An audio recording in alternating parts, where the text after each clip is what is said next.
Hello दोस्तों, विजय academy में आपका स्वागत है। और आज के इस वीडियो में मैं आपको बताने वाला हूं कि आप न्यूज़पेपर कैसे पढ़ें। चाहे आप यूपीएससी एग्ज़ाम की प्रिपरेशन कर रहे हो, चाहे आप कोई भी स्टेट पीसीएस की एग्ज़ाम की तैयारी कर रहे हो। तो देखिए, ये जो निशांत जैन जी और विजय अग्रवाल जी दोनों आईएएस हैं, इन्होंने इनकी पुस्तक जो है, देखिए विजय अग्रवाल जी की पुस्तक है आप आईएएस कैसे बनेंगे। इस पुस्तक में उन्होंने बताया कि अखबारों से कैसे निपटे। बाकायदा उन्होंने पूरा इस पे चैप्टर लिखा है। तो मैं आज आपको इनके चैप्टर का सारांश और साथ ही साथ एक मिला-जुला रूप निशांत जैन जी ये भी आईएएस है। इन्होंने इनकी पुस्तक ली है मुझे बनना है यूपीएससी टॉपर। इसमें न्यूज़पेपर के बारे में इन्होंने बताया कि क्या पढ़ना चाहिए, कितना टाइम लगता है और क्या इम्पोर्टेंस फैक्ट है। तो ये इन दोनों का मिला-जुला रूप, इन दोनों पुस्तकों का मैंने एक सारांश के रूप में आज के इस वीडियो में मैं आपको बताने वाला हूं। तो चलिए आज का इस वीडियो को शुरू करते हैं। अगर आप इस चैनल पे नए हो तो सब्सक्राइब करना ना भूलें और साथ ही साथ अगर आपको वीडियो यूज़फुल लगे तो शेयर ज़रूर करें। और आपको कुछ भी डाउट हो तो आप मुझे कमेंट करके पूछ सकते हो। तो चलिए बात करते हैं। आप देखिए लिखा है अखबार कैसे पढ़ें।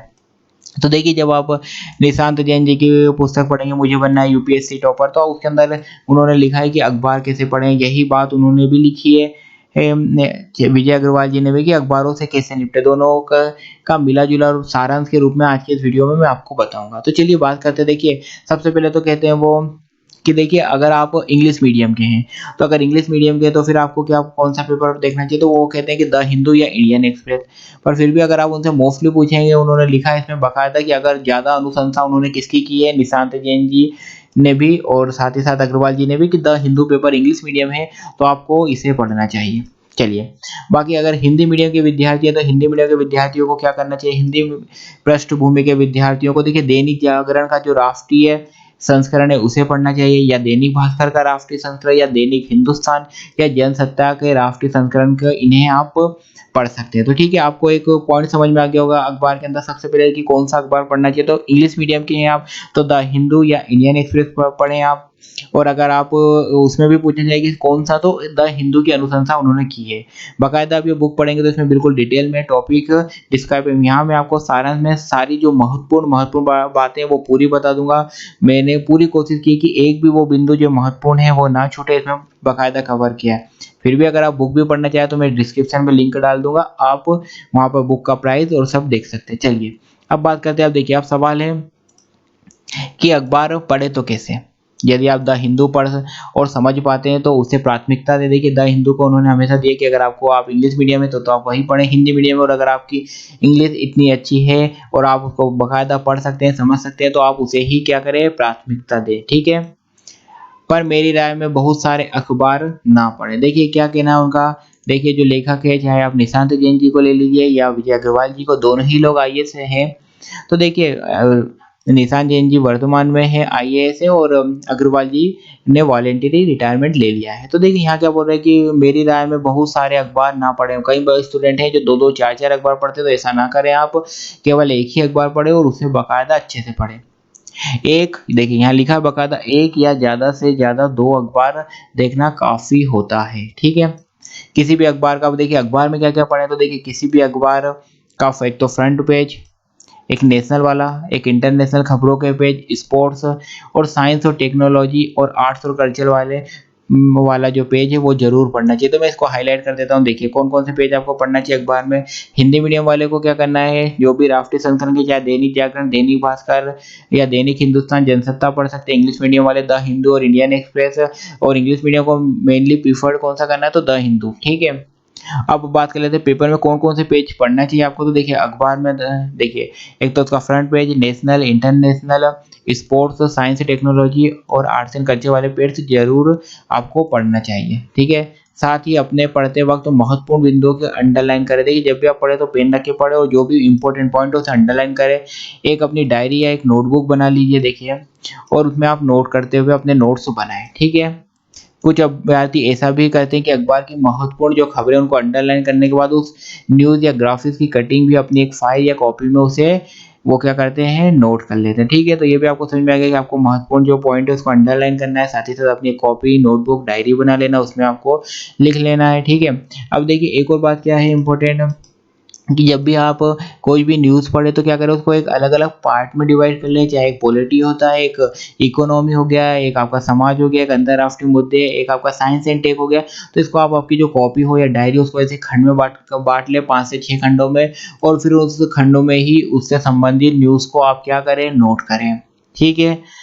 और क्या करें, साथ ही साथ देखिए निशान जैन जी कहते हैं कि एक अच्छी मासिक पत्रिका से भी इस ज़रूरत की पूर्ति क्या की जा सकती है? तो उनका कहना है हाँ, की तो जा सकती है, पर अखबार का महत्व कहीं ज़्यादा है उसकी तुलना में। तो उनका कहना है कि एक आपको मासिक पत्रिका, तो जब आप पूरी बुक पढ़ेंगे तो उसमें आपको बाकायदा मिलेगा कि वो कहते हैं कि आपको न्यूज़पेपर तो पढ़ना ही चाहिए, साथ ही साथ एक अच्छी मासिक पत्रिका भी इसी के साथ कवर कर लेना चाहिए। और अगर कुछ स्टूडेंट पूछते हैं कि हम अखबार पढ़े ही ना, केवल मासिक पत्रिका को पढ़े, तो वो कहते हैं कि हाँ, जो मासिक पत्रिका है यहाँ उसी का एक मतलब लाइन लिखिए कि हाँ, एक अच्छी मासिक पत्रिका से न्यूज़पेपर की पूर्ति तो हो सकती है, पर महत्वपूर्ण बात ये होती है कि वो 200-250 पेज की जो बुक होती है या जो मैगज़ीन होती है, उसे याद रख पाना मुश्किल पड़ता है। लेकिन जब आप न्यूज़पेपर पढ़ते हैं तो ये रोज़ चीज़ें चलती हैं, तो आपको धीरे-धीरे उसके सारे मतलब डायमेंशंस समझ में आ जाते हैं। तो इसके लिए आपको न्यूज़पेपर पढ़ने पर ज़्यादा रिकमेंड किया जाता है। चलिए, ये भी एक इम्पोर्टेंट पैरा है, देखिए क्या है?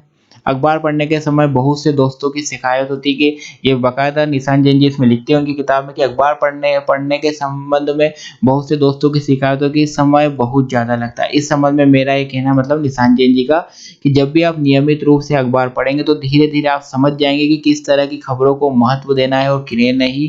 कुल मिलाकर देखिए, यहाँ पर मैंने आपको कहा था कि मैं आपको बताऊँगा कि कितना समय आपको देना चाहिए न्यूज़ को। तो देखिए, यहाँ पे निशान जैन जी लिखा है कि आपको 1.5 से 2 घंटे ज़्यादा से ज़्यादा मतलब अखबार को आप दे सकते हैं मैक्सिमम, इससे ज़्यादा आपको अखबार को नहीं देना है, ठीक है? मैंने आपको बता दिया कि आपको क्या-क्या पढ़ना है।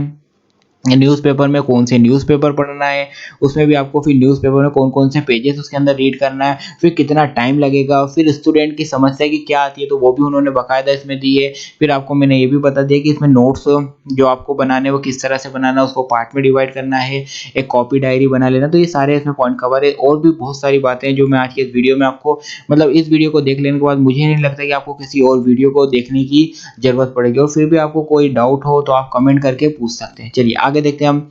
एक और बात, आप परीक्षा के 1 दिन पहले तक भी अखबार पढ़ना जारी रख सकते हैं। देखिए निशान जैन जी लिखते हैं कि आप परीक्षा के 1 दिन पहले तक भी पढ़ सकते हैं, क्योंकि भले ही वह कुछ दिन पहले के करंट अफेयर से जुड़े सवाल पेपर में ना आए, पर आप उसके उदाहरण या तथ्यों का उपयोग परीक्षा में लिखे जाने वाले अपने उत्तर में कर सकते हैं, और अपने उत्तर को क्या कर सकते हैं, अप टू डेट बना सकते हैं। ठीक है? करंट अफेयर से मूलभूत ज्ञान को कनेक्ट करना। देखिए निशान जैन जी बोलते हैं कि आपको जो अपना करंट अफेयर है और जो आपका नॉलेज है, बेसिक नॉलेज है, उन दोनों को आपस में कनेक्ट करके अपने एक अच्छा आंसर या बेहतर आंसर आप बना सकते हैं। सिविल सेवा परीक्षा की तैयारी में जो बात बहुत ज़रूरी है और जो आपकी तैयारी और उत्तर लेखन को खास बनाती है, वह है समसामयिक घटनाओं से बेसिक जनरल स्टडी को जोड़ना। मतलब जो आपका जीएस है और करंट अफेयर है, इसको जोड़ना। ठीक है? ये आपके जो उत्तर है उसको क्या करती है, बहुत ही बेहतर बनाती है। किसी घटना को संकीर्ण नजरिए से न देखकर समग्रता से देखना चाहिए। हर घटना का बैकग्राउंड, उसके प्रभाव समझकर आप उसे समान अध्ययन की बेसिक नॉलेज से जोड़ सकते हैं। बतौर उदाहरण, जब आप समान नागरिक संहिता, पंचायती राज या अखिल भारतीय सेवाओं की बात करें, तो आपको संविधान में उनसे संबंधित प्रावधानों की बेसिक जानकारी होना चाहिए। मतलब वो निशान जी का ये यहाँ पर यह कहना है कि देखिए, जब भी आप कोई सी भी मतलब न्यूज़पेपर में कोई न्यूज़ पढ़ें, चाहे वो समान नागरिक संहिता हो या पंचायती राज हो या कोई अखिल भारतीय सेवाओं संबंधी कोई न्यूज़ आती है, तो आप उससे रिलेटेड जो भी उसके प्रोविज़न है या वो बुक में दिए हों जिस भी रिलेटेड टॉपिक हो, तो उसे एक बार ज़रूर पढ़ लें और इस करंट को कनेक्ट कर लिए। इस तरह आपको टॉपिक भी, आपका जो जीएस है वो भी अच्छा समझ में आएगा, करंट भी अच्छा समझ में आएगा, और अगर आप इन दोनों को कनेक्ट करके आपका आंसर एग्ज़ाम में लिख कर आएँगे, तो आपको जो आपके दूसरे कॉम्पिटिटर हैं उनसे ज़्यादा बेहतर और अच्छे मार्क्स मिलेंगे। चलिए, अब बात कर लेते हैं। इस तरह करंट अफेयर हमारी समान अध्ययन की जानकारी को अपडेट करते हैं और बेसिक व करंट अफेयर्स परस्पर पूरक का काम करते हैं। ठीक है? तो ये निशान जैन जी ने बताया था। अब बात करते हैं, अग्रवाल जी ने भी कुछ महत्वपूर्ण बातें बताई थी। देखिए, अब वो क्या कहते हैं कि सबसे पहले तो आप कहीं-कहीं अखबार ना चुनकर निम्न में से 1 या 2 ही अखबार चुनें। ठीक है? यही बात निशांत जैन ने भी की जैन जी ने भी की है, और उसके साथ देखिए उन्होंने क्या कहा, निरंतरता। मतलब आप कंटिन्यूअस आप पेपर एक बार स्टार्ट कर दें तो लगातार पढ़ते रहिए। कभी भी ये ना सोचे, कुछ स्टूडेंट हैं जो ये कहते हैं कि अरे सर, जो न्यूज़ मतलब आती है कई बार तो कुछ भी नहीं आता पेपर में, तो आप कभी ये सोच के पेपर बंद ना करें। ठीक है? रेगुलर उसके साथ निरंतरता निभाएँ। यदि कोई बहुत बड़ी बात ना हो तो पेपर मतलब लगातार चेंज ना करें। जिस भी पेपर को आप पढ़ रहे हो उसे कंटिन्यूटी के साथ पढ़ते रहें। यहाँ तक कि पेपर भी ना चेंज करें। जैसे एग्जाम्पल कभी आप जनसत्ता पढ़ रहे हैं, कभी दैनिक जागरण पढ़ रहे हैं, कभी दैनिक भास्कर पढ़ रहे हैं, तो इस तरह के पेपर को चेंज ना करें। ठीक है। वैसे भी यह भी कहना चाहूँगा कि इस बात से बहुत अधिक फ़र्क नहीं पड़ता है कि आप कौन-सा अखबार पढ़ रहे हैं। देखिए अग्रवाल जी के ये कह रहे हैं कि वैसे भी यह कहना चाहूँगा कि इस बात से बहुत अधिक फ़र्क नहीं पड़ता कि आप कौन-सा अखबार पढ़ते हैं, बशर्ते कि आपका अखबार कैसा हो, एक स्तरीय अखबार हो। जो भी फ़र्क पड़ता है वो इस बात से पड़ता है कि आप अखबार को कैसे पढ़ रहे हैं। सबसे इम्पोर्टेंट बात ये है कि आप अखबार को कैसे पढ़ते हैं, कैसे उसे लेते हैं, ठीक है? ठीक है, अब देखिए एक एक राष्ट्रीय स्तर का अखबार आपको पढ़ना चाहिए, एक अर्थव्यवस्था से संबंधित अखबार आपको पढ़ना चाहिए, साथ ही साथ जो एक आपके राज्य से निकलता हो वो अखबार पढ़ना चाहिए। ये ऐसे 3 तरह के अखबार से आप थोड़ी-सी मतलब चीज़ों को कवर कर सकते हैं। ये बताया किन्होंने अग्रवाल जी ने कि आप एक राष्ट्रीय स्तर का कर सकते हैं या आप एक राज्य से निकलता हुआ अखबार और एक अर्थव्यवस्था से संबंधित इस तरह ये आप अखबार पढ़ सकते हैं। और अगर मुख्य रूप से देखा जाए तो मैंने आपको पहले ही बता दिया था कि आप कोई एक पेपर भी जो आपको मैंने नाम बताए थे आप उसमें से कवर कर सकते हैं। अब बात करते हैं कुछ मुख्य बातें की जो कि बहुत ही इम्पोर्टेंट है। उन मुख्य बातों की हम बात कर लेते हैं। चलिए, जो आपको पता होनी चाहिए। तो देखिए सबसे पहली बात तो ये इम्पोर्टेंट है कि अग्रवाल जी कहते हैं कि अगर आपको पेपर कौन से माध्यम में पढ़ना चाहिए, मतलब आपके पेपर पढ़ने का क्या माध्यम होना होना चाहिए। तो देखिए उनका कहना है जिस माध्यम से आप चाहे तो स्टेट पीएससी हो चाहे यूपीएससी हो, इन दोनों की एग्जाम आप जिस माध्यम में देंगे उस माध्यम पढ़ना चाहिए। जैसे मान लीजिए आपका माध्यम इंग्लिश है तो फिर आपको इंग्लिश में देना चाहिए, और अगर आपका माध्यम हिंदी है तो फिर आपको पेपर भी हिंदी पढ़ना चाहिए। फिर बात करते हैं पेपर में क्या क्या पढ़ना चाहिए। तो मैंने आपको बता ही दिया था कि पेपर में एक तो आपको मुख्य और अंतिम प्रश्न पढ़ना चाहिए। और देखिए मुख्य प्रश्न पे कोई जो न्यूज़ आती है कई बार वहाँ पर पूरी नहीं छापी जाती, उसका कुछ भाग जो है या कुछ हिस्सा पीछे के पेज पे छापा जाता है, तो वो जिस पेज पे दिया जाता है वहाँ से आप उसे कवर करें।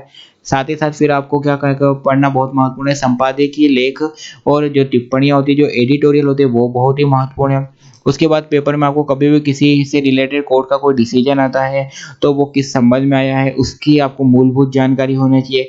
या तो सरकार की कोई योजना है तो किससे संबंधित है, कब लागू की गई, उस योजना का मुख्य उद्देश्य क्या है और वो किन राज्यों में लागू की, इस तरह की आपको पूरी जानकारी होनी चाहिए। अगर कोई सा सरकार ने कोई एक्ट या कोई रेगुलेशन या कोई भी विनियम किसी से संबंधित बना है या कोई अधिनियम पास करा है तो वो आपको बाकायदा उसे आपको तैयार रखना चाहिए। साथ ही साथ कोई रिपोर्ट आती है, चाहे वो इंटरनेशनल रिपोर्ट हो, चाहे यूएन की हो, चाहे सिपली की रिपोर्ट हो या फिर अपनी नीति आयोग की रिपोर्ट हो, तो इस रिपोर्ट से संबंधित कोई भी रिपोर्ट आती है तो कब जारी की गई है, रिपोर्ट का नाम क्या है, किसने जारी करी है, उसमें कौन-कौन से बिंदु है, इस तरह की आपको चीज़ें तैयार रखना चाहिए। फिर अंतर्राष्ट्रीय पृष्ठ पे आप देखेंगे तो आपको स्पोर्ट्स और पुरस्कार से संबंधित, साथ ही साथ विश्व में किस तरह की मतलब चीज़ें चल रही हैं, उससे जो महत्वपूर्ण बातें हैं वो आपको वो पता होना चाहिए। चलिए, फिर देखते हैं कि अब बात करते हैं अग्रवाल जी और भी कुछ अन्य बातें बोलते हैं कि देखिए जब भी आप पेपर पढ़ें तो अगर जो भी सिविल सर्विस की तैयारी कर रहे हैं, चाहे आप यूपीएससी की तैयारी कर रहे हो, चाहे स्टेट पीएससी की आप तैयारी कर रहे हो, अगर आप इसकी तैयारी कर रहे हैं तो आपके लिए पेपर एक बहुत ही महत्वपूर्ण सामग्री है, तो आपको इसको गंभीरता के साथ पढ़ना चाहिए। साथ ही साथ निरंतरता के साथ विश्लेषण भी करना चाहिए। और फिर उनका कहना है कि पेपर में आपको हमेशा पेपर एक सरसरी निगाह से कभी भी नहीं पढ़ना चाहिए। आपको पेपर को एक पेन रख कर अंडरलाइन के थ्रू पेपर पढ़ना चाहिए, और कुछ भी पेपर में महत्वपूर्ण बात है या कोई वाक्य है या कोई फैक्ट है, कोई डेटा है तो आपको उसको अपनी कॉपी या डायरी में नोट कर लेना चाहिए। और आपको साथ ही साथ कोई भी अगर पूरा का पूरा कोई एडिटोरियल या कुछ कोई पेपर का हिस्सा बहुत महत्वपूर्ण लगता है तो आपको उसकी कटिंग अपने पास रख लेना चाहिए। फिर वो कहते हैं कि आपको ये जो आपने अपनी कॉपी में या नोट्स में या फाइल में जो भी कुछ इसको जोड़ रखा है या लिखा है या कोई फैक्ट, तो आपको बीच-बीच में इनको बार-बार रिवाइज़ करते रहना चाहिए। ठीक है? और उनकी 2 से 2 बातें और महत्वपूर्ण है कि आप पेपर तो आपने पढ़ लिया, चीज़ों के फैक्ट भी आपने लिख लिए और आपको चीज़ें भी समझ में आ रही। अब आपको वो कहते हैं कि एक और थोड़ा-सा आगे बढ़ के काम करना चाहिए कि आपको रेगुलर जो भी न्यूज़ है उसके बारे में सोचना चाहिए, उसके क्या प्रभाव पड़े हैं, इकोनॉमिक, सोशल क्या प्रभाव है, सामाजिक, आर्थिक, राजनीतिक प्रभाव क्या पड़ रहे हैं, विश्व पे क्या प्रभाव है, भारत पे क्या प्रभाव है, या इस तरह से आपको उस पे सोचना चाहिए। तो ये आपका एक ओवरऑल एक पूरी मतलब आपको सारे उसके डायमेंशंस आपको समझ में आएँगे और आपको पूरी न्यूज़ तैयार हो जाएगी। एक और बात अग्रवाल जी महत्वपूर्ण रूप से कहते हैं कि देखिए जब भी आप कोई सी भी घटना कोई होती है, कोई सी भी, तो वो कहीं किसी देश में या राष्ट्र में में ही घटती है, तो आपको क्या करना चाहिए, वो जैसे कि जो भी घटी, जैसे मान लीजिए कुछ फ्रांस में हुआ है, ब्रिटेन में, तो उसकी मैप पे जाकर आपको क्या करना चाहिए, लोकेशन देखना चाहिए उसके कि कौन सी वहाँ पर और वहाँ पे कौन-सा महाद्वीप है, कौन से महाद्वीप में आता है, कौन से देश उससे लगे हुए हैं और वहाँ की कौन-सी जल संधि है। तो इस तरह से 2 से 4 फैक्ट अगर आप इस तरह रेगुलर तैयार करते हैं, तो मैप पे भी आपकी धीरे-धीरे एक अच्छी और मजबूत पकड़ बन जाएगी। तो इस तरह न्यूज़पेपर के बारे में जो कुछ भी महत्वपूर्ण बातें थी, जो मुझे लगता था, उस पूरे मतलब आप बुक जो है निशांत जैन जी की और मुझे बनना है यूपीएससी टॉपर और आप आईएएस कैसे बनेंगे डॉक्टर विजय अग्रवाल जी की, इन दोनों बुक में अखबारों के बारे में दिया था। तो इन दोनों का सारांश मैंने आपको बता दिया। फिर भी आपको कुछ डाउट हो तो आप मुझसे ना कमेंट करके पूछ सकते हैं या तो आप मुझे व्हाट्सएप कर सकते हैं 8962429653 पे। और वीडियो अगर हेल्पफुल लगा हो आपको तो लाइक और शेयर ज़रूर करें और कोई भी आपको डाउट हो तो आप मुझे कमेंट करके ज़रूर पूछ सकते हैं और चैनल सब्सक्राइब नहीं किया हो तो सब्सक्राइब कर लीजिए। आज के इस वीडियो में बस इतना ही था। विजय एकेडमी के साथ बने रहने के लिए धन्यवाद।